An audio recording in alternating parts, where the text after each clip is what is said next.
Hello, welcome new and old listeners. We are pleased to have you back on this October 14th, episode 7 of Middle Age Gaming Podcast. Today we are doing Completionists versus Game Hoppers, but we are also going to be discussing the latest news as well as our opinions on that matter.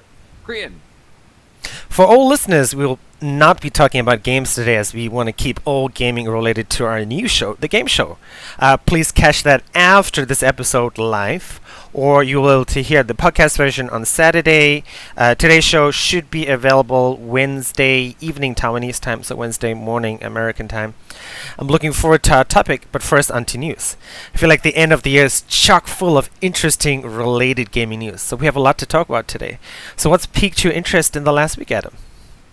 Well, actually, exactly 1 week ago, PlayStation did their breakdown of teardown of the PlayStation 5 console. So basically, they just opened it up and showed us all the parts that are inside. So this was done like I said, exactly 1 week ago, October 7th. And looking at it, this is the first time I've really seen a PS5 sitting next to a human being for reference. And I've heard it's huge, and seeing it next to this picture, I mean, it is massive. And so you've probably seen a lot of the memes that have come out where they just blow it up and it's like it's the same size as the guy himself. I kind of wonder if maybe they picked a really tiny guy to do the demonstration, but I really think it is quite large because I have heard it's quite big, but I was very surprised. I even turned to my wife and I said, "Oh my God, look at how big this thing is." And she looked at it. She was like, "Where are we going to put it?" Um, so yeah, that isn't a thing. But there's a very good reason for its size. So one of the biggest complaints on the PS4 and the PS4 Pro was how noisy it was, and that was because the fan was just working overtime to keep it cool. And so what they've done is they've tried a bunch of different solutions to really keep this thing cool. And I think that's probably one of the biggest showcases that they really had here, was showing us how they're going to keep it quiet, how they're going to keep it cool. And initial reports have said that it is actually very, very quiet. So part of what's keeping it cool is its dual intake fan. So it has a fan, and it actually pulls in air from both sides of the PS4 and then pushes the air out the back of the PS4. So that's probably something to keep in mind when you're thinking about placement. With the Xbox, the exhaust comes out the top, so you're not going to want to put anything on top of it. The PS5, the exhaust is coming out the back, so you probably don't want to push it flush with the wall. You're going to want to give it some space so it can really aerate quite a bit. But what's also interesting is it has a little dust catcher in there. So the PS4 was notorious for collecting dust on the inside. If you've ever opened yours up, you can see all sorts of dust in there. I've heard lots of reports of cockroaches climbing in there and dying. Oh So no. if you open up your PS4, you might have some surprises for you. But yeah, this one has a dedicated dust catcher to catch all the dust, and they even said that you can simply just take a vacuum and just suck it right out. So that's a really cool feature right there. So it seems like they really were addressing some of the common concerns that PS4 players had, and they put a lot of work into that. It also has a huge heat sink. It takes up almost half of the console size. So that is a really, really big improvement on making sure that the it's just staying cool. It's also interesting because it's using not just the fins, the aluminum fins, but it's also using what do you call them? The copper pipes. So they're saying it's kind of emulates a vapor cooling. So basically, what's happening is you're having air moving through this, and it's cooling it off that way. And the other thing that's really going to be really cool is that the SoC, the system on a chip, they use liquid metal paste to get conductivity with that to the heatsink. So this, they say, they've been working on it. The PS5, they said they've been working on it for about 5 years. The last 2 years were on this paste alone, just making sure that they can get this to keep it cool. So this is supposedly, now I've heard people saying that, oh, this kind of liquid metal paste usually has a 2-year shelf life and it doesn't work anymore. But apparently Sony's been kind of trying to create their own. So I don't know if this is kind of an off-the-shelf one that they ended up eventually using that's a high quality, or if this is entirely new. But anyway, it's supposed to increase thermal conductivity by 86%. So that means it's going to be 86% more efficient in pulling heat away from the chip and putting it into the heat sink. And then this means that the heatsink is going to be basically absorbing 90% more heat, which is then exhausted because of this fan and the way the air travels through it. So this is supposedly or hopefully going to be able to keep it very, very relatively cool. It's probably still going to get quite warm. We know with the Xbox X series, it can get quite hot. So hopefully this will be able to keep it relatively cool. But yeah, that's really, really cool. And the other thing that really interested me the most was the SSD expansion slot. So on the PS4, if you wanted more memory, you had to take the memory out of the PS4 and put in a new memory drive, basically. And so that could be a bit of a hassle. Well, with the PS4, you don't have to do that. It actually has a dedicated slot to expandable memory. So whenever you want, if you want to buy some new memory, you can just pop it right in. You don't have to take the old memory out. So you don't have to do that thing with the PS4 where you had to transfer all your files from the old drive to the new drive if you wanted an expanded drive. So I think that's really, really cool. It's also, it supports basically every SSD length, 2230, 2242, 2260, 2280. So basically, no matter what kind of SSD size you get, it should fit. The thing is, though, is because the PS4 is designed to be optimized for these really, really high-speed SSDs, it does need to be Sony approved before it will allow it to work. So you do need to check with Sony. Make sure that if you do buy an SSD drive later on down the road, you're paying attention to which ones are compatible, because some of them will be and some of them won't be. The other thing that's kind of cool that I know a lot of people were worried about was a lot of people did not like the white exterior of the PlayStation. So they were really hoping that they could customize those and take those off. It seems they're really, really simple just to pop off. So it definitely, there is the possibility for customizable side plates. I don't know if people are going to actually capitalize that and start releasing them. But it is definitely possible, and if you've seen, they released a mock-up of the Miles Morales PS5. So that one definitely has customized side plates. So there's definitely the possibility for that. Other than that, basically watch the video for yourself. It's in Japanese, however, it has closed captioning in a bunch of different languages. So if you don't understand Japanese, that's okay. Just make sure you turn on the closed captioning. You'll be able to read it just fine. The only other thing that's not mentioned in there is a software thing, not a hardware thing, and that is boost mode, which will be taking select PS4 games and allowing them to play better than they do on the PS4. Currently, only one game is confirmed for that, and that's Ghost of Tsushima. That will be able to play at 60 frames per second with boost mode. Other than that, new games will be added, but currently this is all the information we have on that. For my second news article, I'm going to be talking about Lab Zero. Now, this is kind of an indie developer. They're not super huge, but they are big in the fighting game scene with their game Skullgirls. So some of you might have seen some of the art, or you might have seen some of the gameplay. Basically, this company, or this developer, they are gone. They are completely shut down. So they are, and it's basically, frankly, a mess. So basically what happened was I don't know if he's a CEO, the really high-ranking guy. His name is Mike Z. Zymont. So Mike Zymont.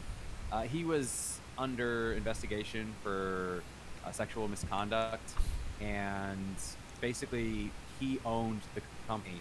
So he just kind of shut down all internal investigations, and it caused a lot of people in the company to leave. So they just walked out on their own. Later on, because they were struggling, they had money mismanagement, and they weren't able to pay some of their developers and things like that. So they started letting off employees because they couldn't handle the paychecks. And so now, frankly, the company just kind of caved and shut down based on all these kind of things coming together. Now, for people that are fans of Lab Zero, and it has a very, very strong fan base, so the people who are into it are really, really into it. This is terrible news because, for two reasons. Basically, they only really produce two relatively large scale games, and those are Skullgirls and Indivisible. Skullgirls is now owned by Autumn Games. That was the original publisher. So Lab Zero was the developer, and Autumn Games was the publisher. So Autumn Games owns the rights to Skullgirls. However, they will be handing over development to Hidden Variable, who are the developers of the Skullgirls mobile app.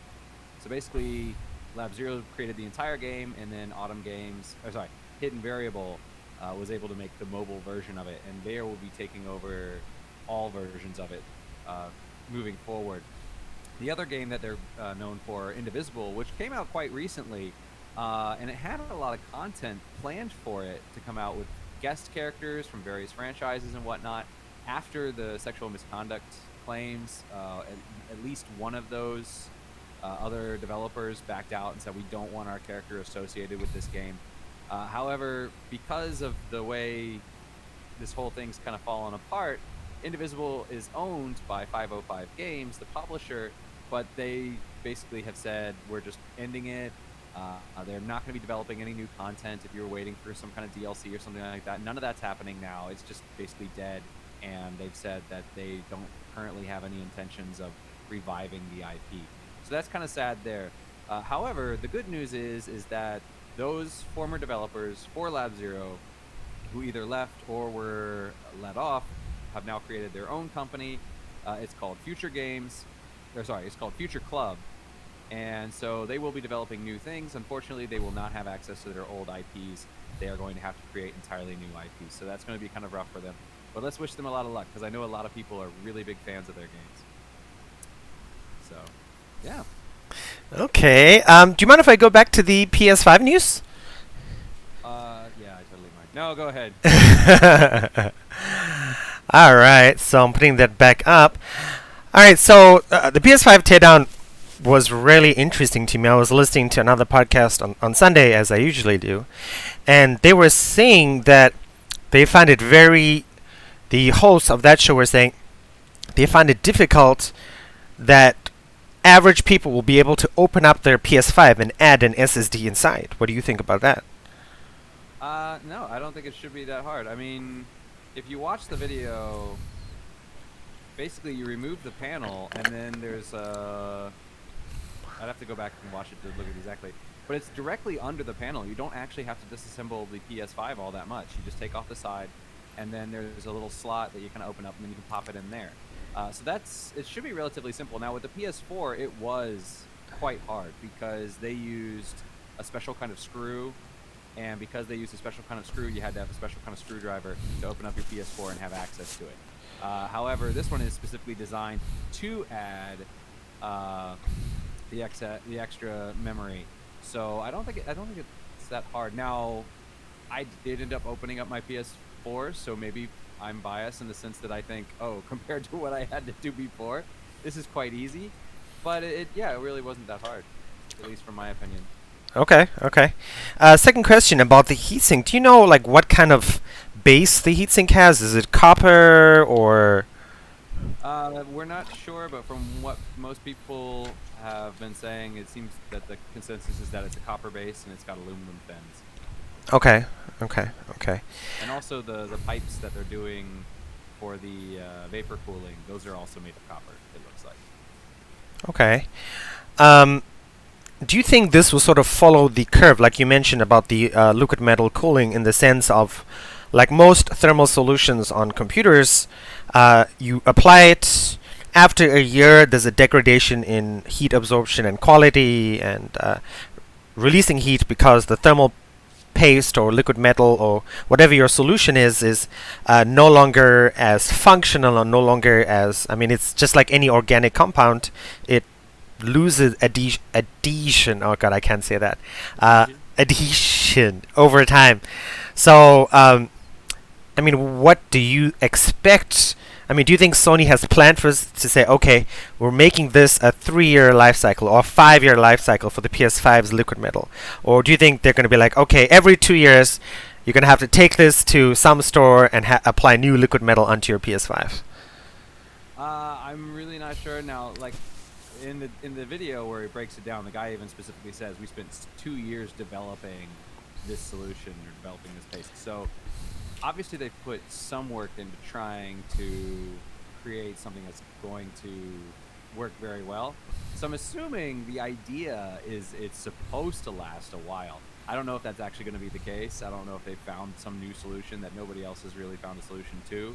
Um, so there is definitely the possibility that in a few years we're going to start seeing PS5s having that issue where they're starting to overheat and they're losing that conductivity.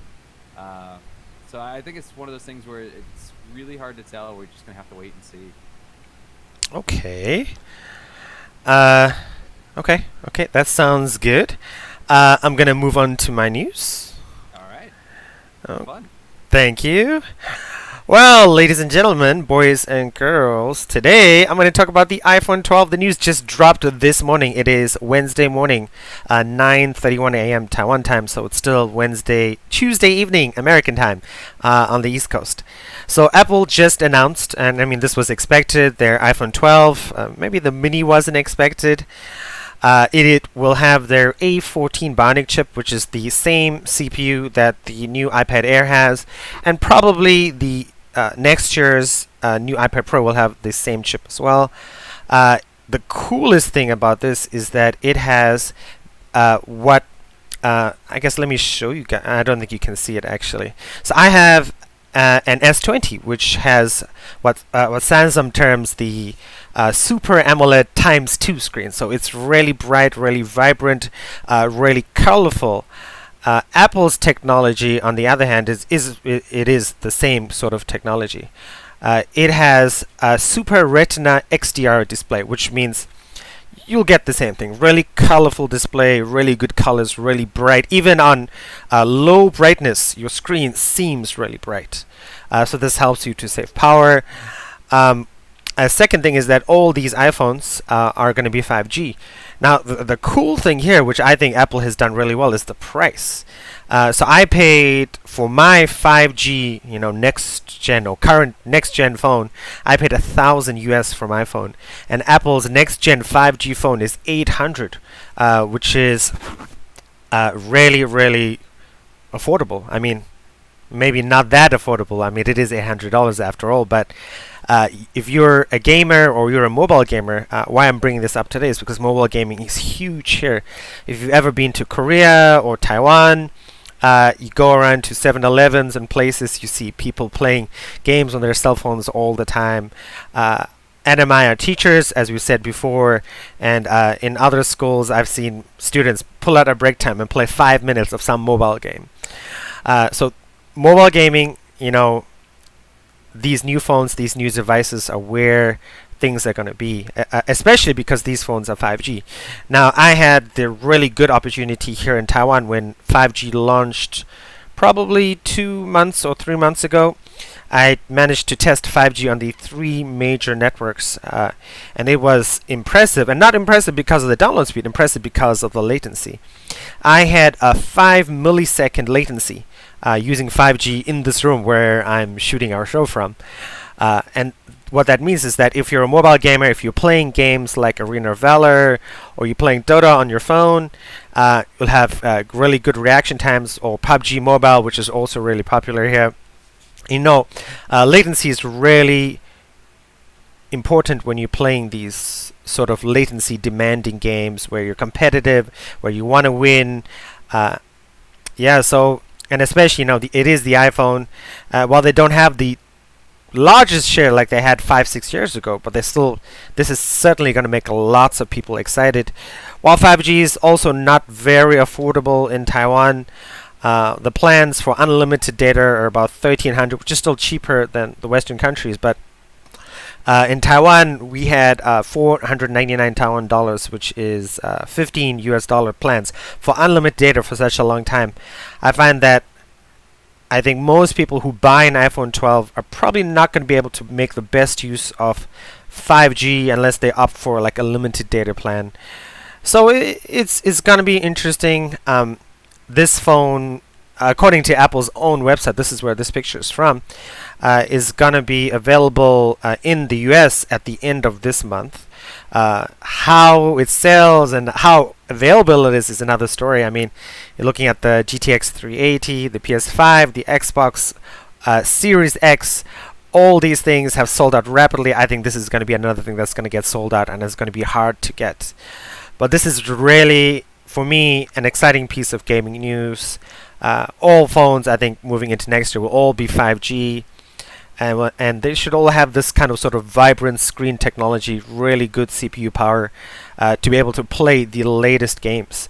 One thing I did want to mention is, because we've talked about xCloud, Adam talked about Amazon Luna, is that this will have come with 3 months of Apple Arcade for free.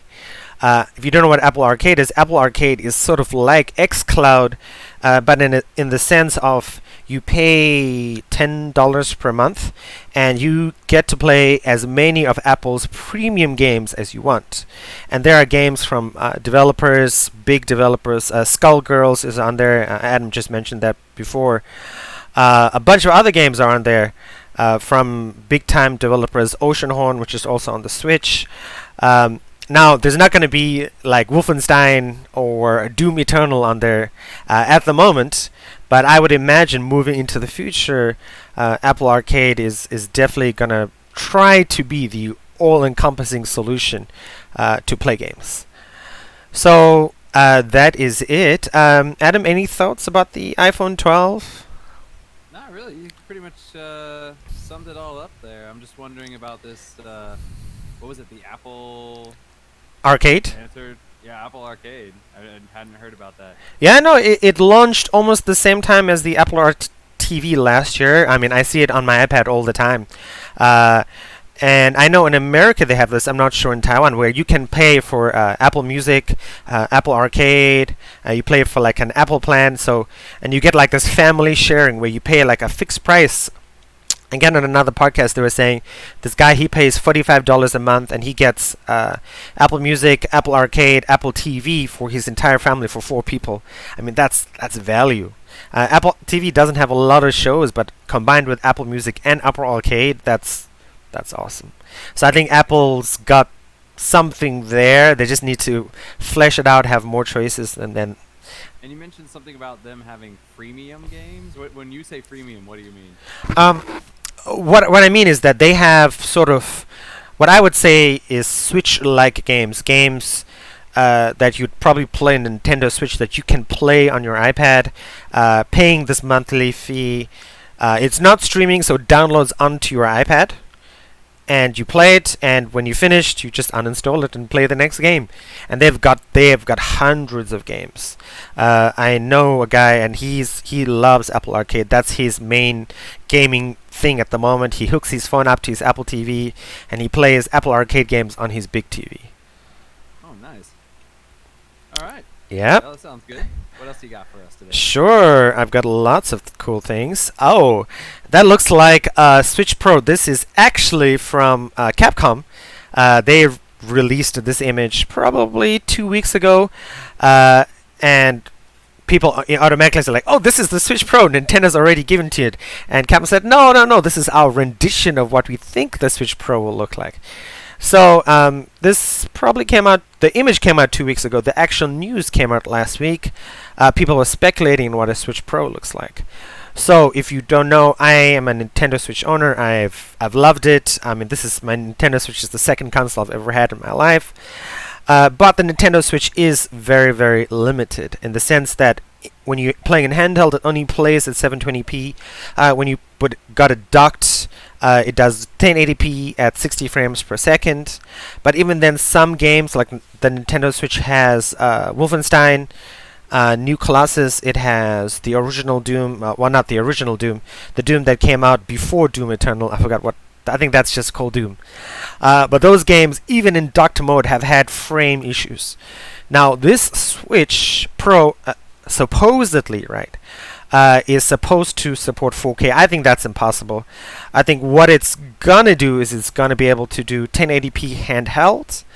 I think it's gonna have a better graphics chipset. So if you don't know, the original Switch has the NVIDIA Tegra chipset, which is in a lot of mobile devices for games as well. Very powerful. That's NVIDIA. And you guys know we talked about the GTX 3080. I think NVIDIA has a solution, which they have not told anybody, that they have put in a potential Switch Pro that probably is based on the 3000 series chipset. That will give the Switch 4K capability, maybe, or maybe just really, really good 1080. and for low power. So if the Switch does look at this, the other thing I was thinking, I really hope the Switch Pro has is streaming capability. Adam and I were talking about this last night, and that I want to capture Switch gaming for you guys, but I can't because the Nintendo Switch allows me to take pictures. I can take 30-second clips at 720p, but that's it. I cannot stream from my Switch to Twitch, which is very, very unfortunate. But yeah, no, I really hope a Switch Pro does come out next year. I'm looking for better hardware, better sound, integrated Bluetooth. The Switch does not have Bluetooth. If you look on this picture here, it has an audio jack. I hope they skip an audio jack and just go straight Bluetooth wireless headphones.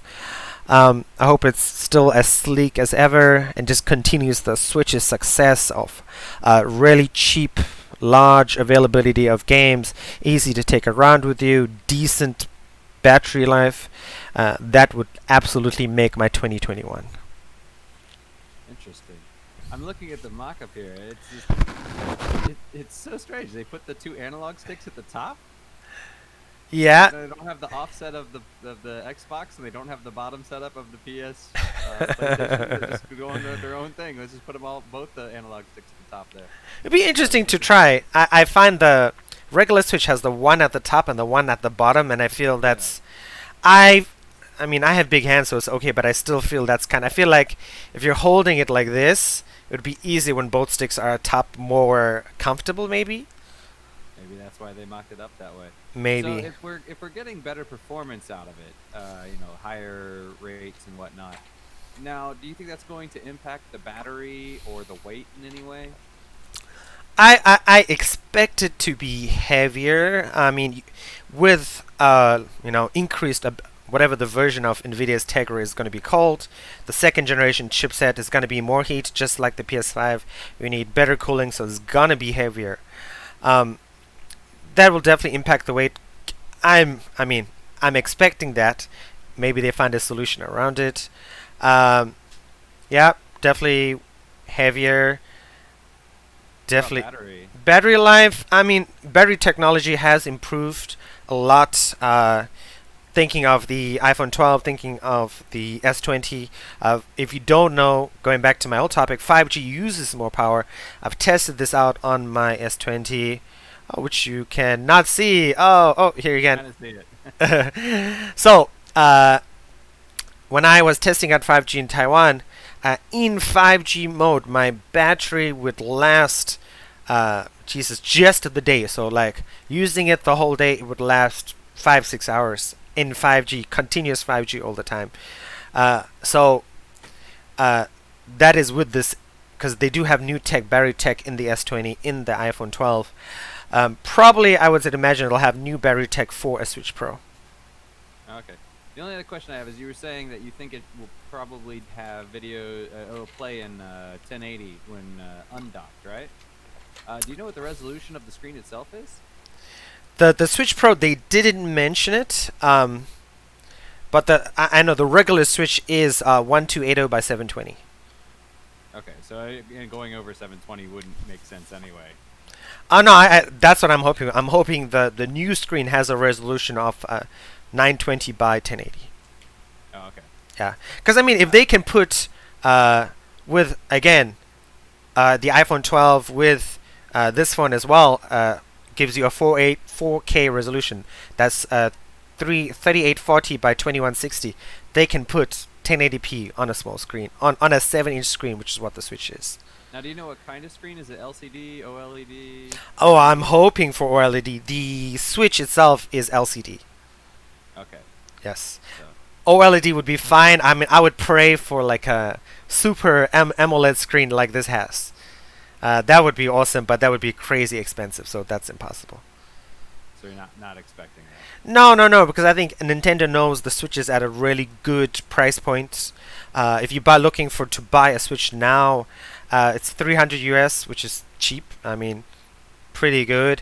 Probably, if a Switch Pro does come out, it'll go back to the Switch's original price, which is about $400 US, I think, or maybe even 500, and then it'll come down as the years go on. So I don't think they're gonna do such a wonderful, colorful screen. If they did, I'd be happy. I would pay extra money for that, but I think most people would not.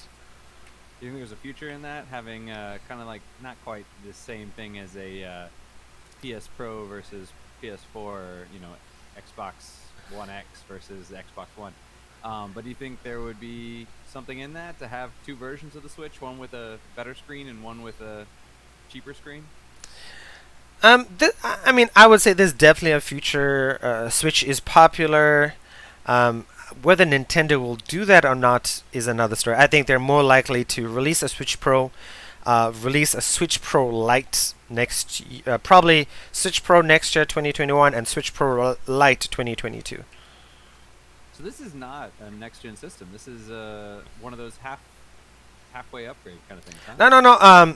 This is expected to be a next gen.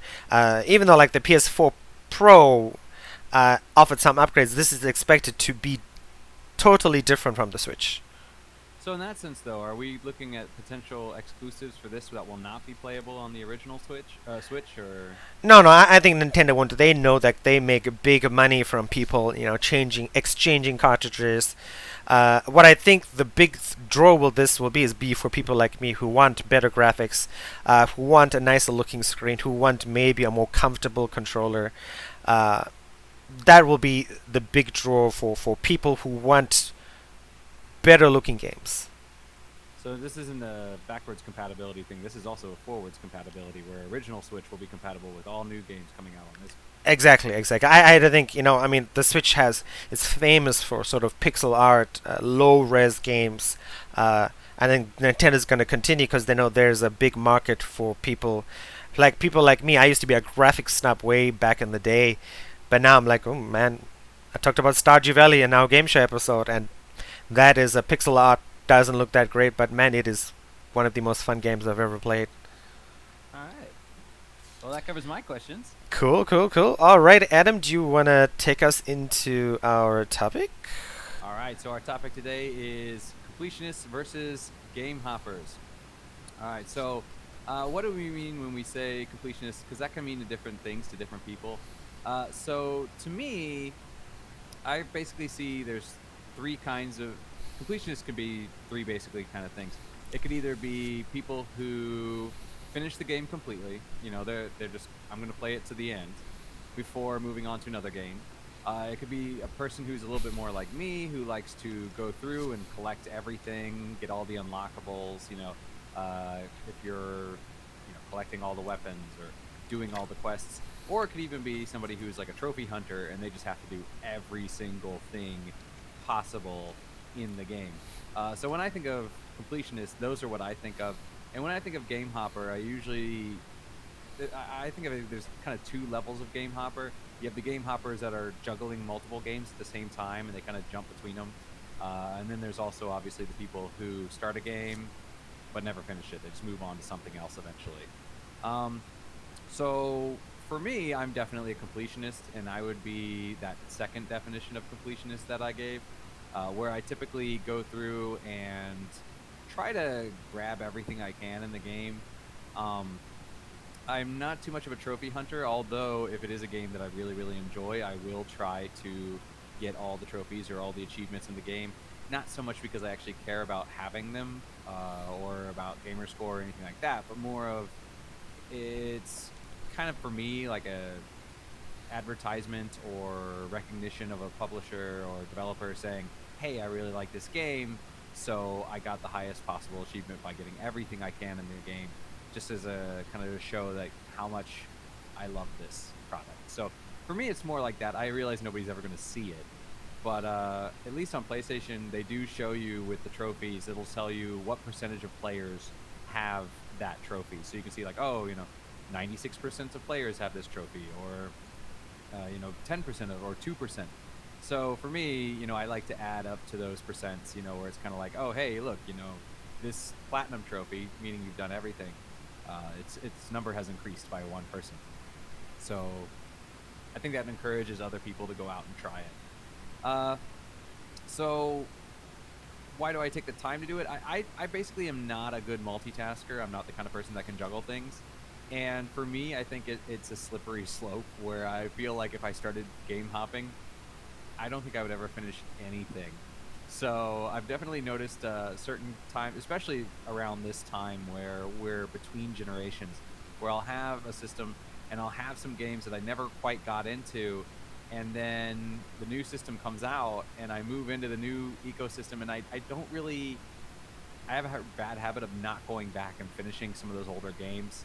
Um, with backwards compatibility, that might not be an issue, but with like definitely there are games I have on PS3 that I still have not played.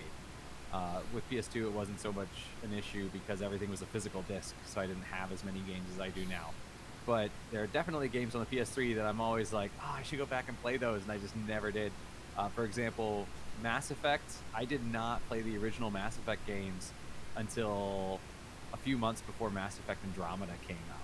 And at that point, I was like, you know what? I like Dragon Age. I better go back and play these Mass Effect games prior to the new game coming out. And I mean, that was very much on PS4, and I had to break out the old PS3 to play my old Mass Effect games.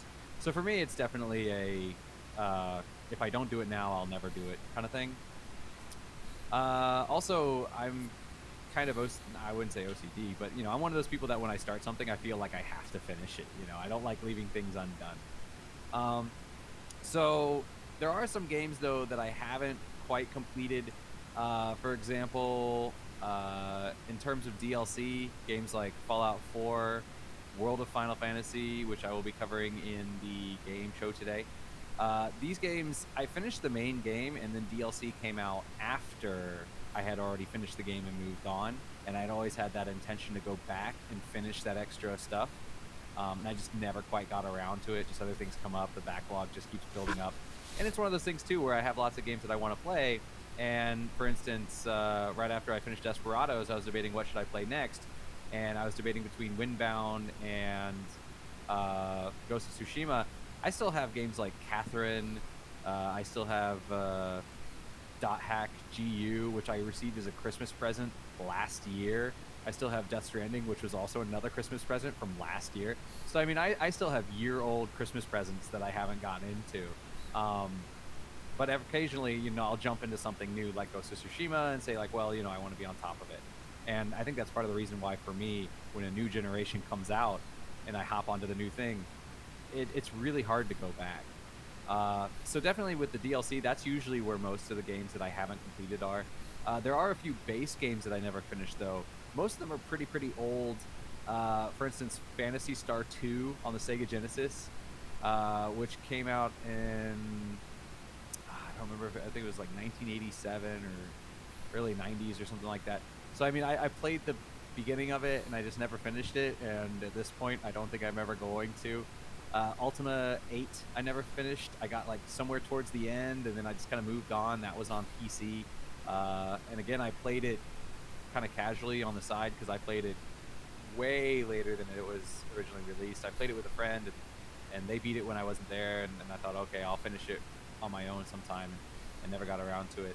And then another game like Grandia on the original PlayStation where I got to, I think, the second continent or something like that. And I don't remember why, but for whatever reason, I ended up moving on to other games. And I've always thought like, oh, I should get this game. And they have it on PSN where you can get like the PlayStation Classics. And I'm always like, I should get this game and finally finish it. But those games are so far in the past that I'm just kind of like, you know what? Maybe I'll just watch some YouTube videos or look up the story on Wikipedia and figure out what's going on. Mostly, I don't feel bad about those because they are so long ago that I remember, for instance, in Grandia, I remember the main character's name is Justin, and that's the only character I can even remember. And I vaguely remember there was a story where he was with a friend and then his friend leaves later. So I don't remember the story that well anyway. So I don't feel that guilty about not having finished it because it's not fresh in my mind anyway. So in terms of we're older, we don't have as much time as we used to.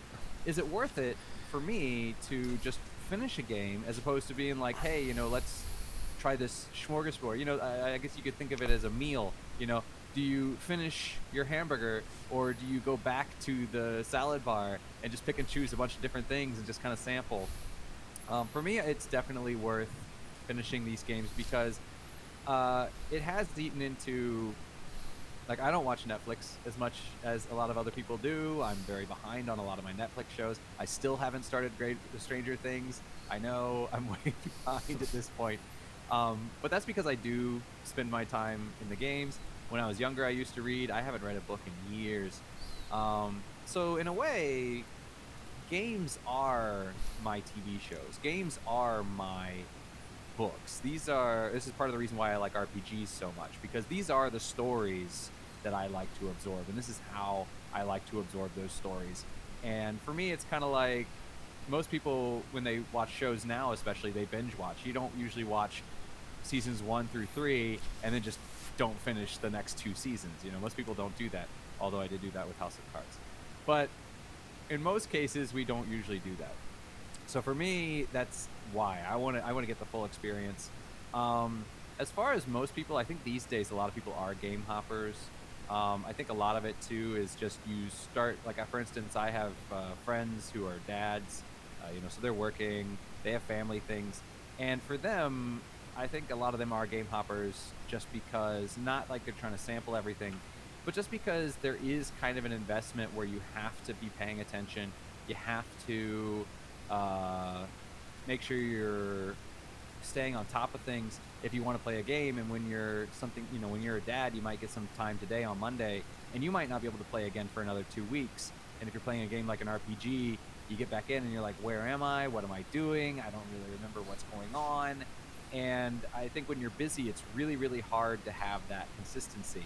And so for that reason, people kind of jump in and they don't really focus on the story as much. They're just having fun with the game. And sometimes, you're in the mood for pizza and sometimes you're in the mood for noodles. And it's the same kind of thing, where in this case, because I'm not as invested in the story, today I'm doing an action game like Monster Hunter World. And the next time, I'm feeling like, I want something kind of more relaxing. Let's play some Katamari or something like that. So I think a lot of people now probably are not in the same boat as me as completionists, but there are definitely some of us out there. But let's get a point of view from a game hopper, see what his take is on it. So Krian, what's your take on this whole thing? I wanted to ask you, Adam, when have you always been a completionist? Yes, as far as back as I can remember. Now, I mean, if I go back far enough, originally when I started playing games, I was mostly playing platformers. So, Sonic the Hedgehog, Mario, those sort of things. And in that sense, no, I wasn't such a completionist. But most of those games could be completed in around 2 hours anyway. A lot of games back on the Genesis did not have a save feature. Some of the later ones did.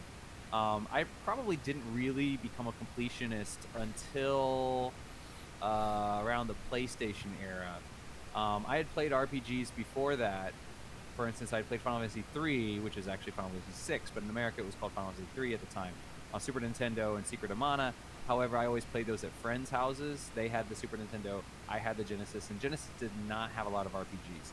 So I was quite a bit of a game hopper back then. But then once I got the PlayStation, the original PlayStation was kind of the golden era of RPGs. We had Final Fantasy VII, Final Fantasy VIII, and Legend of Dragoon, Lunar, and that was really when I started getting into RPGs and longer games like Metal Gear Solid. And once I started getting into these more kind of comprehensive games where saving was a big part of it, then I think that's when I really became a game completionist. Okay. You covered a lot of actually what I was gonna say. Oh yeah, I'm so sorry. No. I mean, it's just literally. So, like my opinion as a game hopper. Let me transfer back to me. All right. So as you can see, that is my Steam catalog on the right. Adam said pretty much what I wanted to say, which is great. I mean, that saves me from over elaborating. So for me, a game hopper is someone who never finishes a game, which is pretty much me. I told Adam this last night. When I was growing up as a kid, my older brother, he had a rule that we could only have one game installed on our computer at one time. I grew up in South Africa, so we each had one game, and we could only play that game until we finish it, was kind of cool. But as I got older, and especially into my 30s, um, I find that exactly what Adam said is just I'm in the mood for something, and it's even gotten too extreme. Like recently, this week, I've been playing a game called Little Dragon's Cafe on the Switch. I bought it. It's one of the first games I bought digitally on the Switch when I bought it 2 years ago, maybe. And I played it for literally 20 minutes and then never played it for 2 years. And I've been playing it the last 2 days and I've been enjoying it. And then for some reason yesterday I came out of work. I'm like, man, I really want to play some sort of action game. And I'm like, no, no, no, no. You've got to play this. You've got to finish it. So it's game hopping. I definitely think as you've gotten older, as life's become more stressful, especially, everyone has their own issues. I used to have panic attacks a lot earlier this year just because of being overworked. And that definitely played into the game hopper stuff. It's just comes down to everyone plays games their own way. I think game hopping is like Adam said, it's not bad. Completionists are not bad either. I actually would like to be more of a completionist because I got so many games I'd like to finish, and just sort of for that mental discipline to get over the hump of wanting to change games, or wanting to play an action game, or wanting to play an RPG game, and just go straight for the game and just finish it. Yeah, there are just so many things about this. Yeah, no, that's that's pretty much it. Oh, I do have some questions for you. On a personal note, now when your brother said one game, is that one game for the whole family or one game per person? One game per person, because we only had one computer. So on our computer, my younger brother had his game, my older brother had his game, I had my game. Oh, okay. Now, like for instance, for me, as a completionist, now I don't know if this is coincidental or if this is something more. One of my favorite genres is RPGs, which are very intensive in terms of story and stuff like that. Do you think that people's preference in game type actually influences whether they're more of a completionist or more of a game hopper? I don't think so, because growing up, I mean, I played a wide variety of games and I finished them. I think now maybe I think certain games do allow you to complete them faster, but some games like Stardew Valley has so many hours, Skyrim has so many things to do, and then there's different like versions of completionists, like someone who does everything, and like you've mentioned the Sony phrase of platinuming a game, getting all the trophies, is the right word? Sony uses trophies, yeah. Yes. Achievements are on Xbox, and I think Steam uses achievements too, correct? Steam uses achievements as well. I've never actually got 100% in any Steam game. I think the highest I've gotten was 70-something%. I don't even remember what the game was. But for me, when I complete a game, it's just completing the story. I've never actually played every part of a game. Even in strategy games, I never played both sides. When I was growing up as a kid, I always played the evil guys in strategy games and killed all the good guys. And when I got older, I played all the good guys and don't play the evil guys. So I've never like 100%ed any game in my life, which is... Oh, wow. Yeah. Now for me, okay, so sometimes obviously my backlog is huge because I keep adding games, but I don't let myself jump to them because I'm constantly trying to finish the one I'm on. And I do feel like sometimes I'm behind the curve or feel left out as a completionist because I feel like I can't keep up with things. Do you ever feel kind of the opposite as a game hopper, where you're kind of like, oh, I feel like I'm missing out because I'm not getting the full experience, or that you're just totally cool with it? I don't feel like I'm missing out because I'm not getting the total experience. I'm missing out because of a lack of mental discipline, in a sense. Okay. I feel like completion is sort of, it's kind of a discipline, and mental discipline is good no matter if you're a kid or you're an adult, and it's something that you can take forward into other areas of your life. It's just say, okay, do this, finish it, get it done. I've sort of been humoring myself or babying myself a little too much as I've gotten older, instead of just sort of doing whatever I feel like, just do it. So yeah, it's. I think if you're like me, if you've got things going on, maybe you can try to slowly is the sort of I emphasize slowly because you can't just turn a switch like that and then become a completionist. Right. You've got to do it slowly, and so that you feel comfortable and that you're still enjoying yourself. Because I think as you get older, happiness and enjoyment and fun, however complex 2020 is and tiring and being stuck at home, you got to make sure that whatever you're doing for fun is still fun. So if you're trying to complete a game and it's not fun, then don't bother. But if you're doing it slowly and you're still enjoying yourself, try to complete a game, which is what I'm gonna do. All right. Last question: if there was a game that you could complete, do you have any games that you kind of wish that you would or could finish or complete, as we say, um, 100%? I would probably say a game I'd like to complete 100% would be Batman Arkham Knight. It's on my list of games to play again. I played it twice. A beautiful game, really fun. Got so many puzzles and things, and I've just never completed. But I love Batman. I've got this was given to me by a friend of mine. I've got a Batman toy, even though I'm 37, almost 38 years old, sitting above my bed, because that's how much I love Batman. Wow. I thought you were a Superman guy. No, no. Batman and Green Arrow are it for me. I'm not a Superman is also pretty cool. I like DC stuff, but that is. I'm not gonna get into DC Marvel things at the Another moment. day. Yes, another day. All right. That is it for today's show. We are going to call it a wrap. As always, please feel free to contact us on Twitter at GamingAged, Facebook at MiddleAgeGaming2020, Instagram at MiddleAgeGaming. I hope you enjoyed the show, and if you want us to do more shows like this, and if you like the new format, please do let us know. Please keep an eye out for the broadcast of a games only show, which will re-air on the weekend, but we're going to do it live at the moment. Adam? And if you prefer email, we're still waiting to get our first one. So be the lucky winner. Drop us a message at middleagegaming2020@gmail.com. We would really love to get your thoughts on what is going on in the world of gaming and your opinions on that. So follow our Facebook page and subscribe to YouTube channel so you can be notified when we go live, and you can be right here along with us. And while you're there, leave some comments so that we can comment back.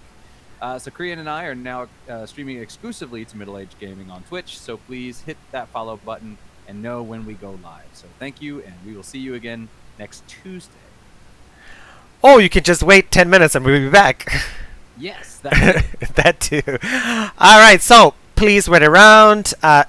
Twitch will notify you again when we stream, and it should be 10-15 minutes at the most. We're going to change our pictures and scenes and make sure we're ready, and we will be back.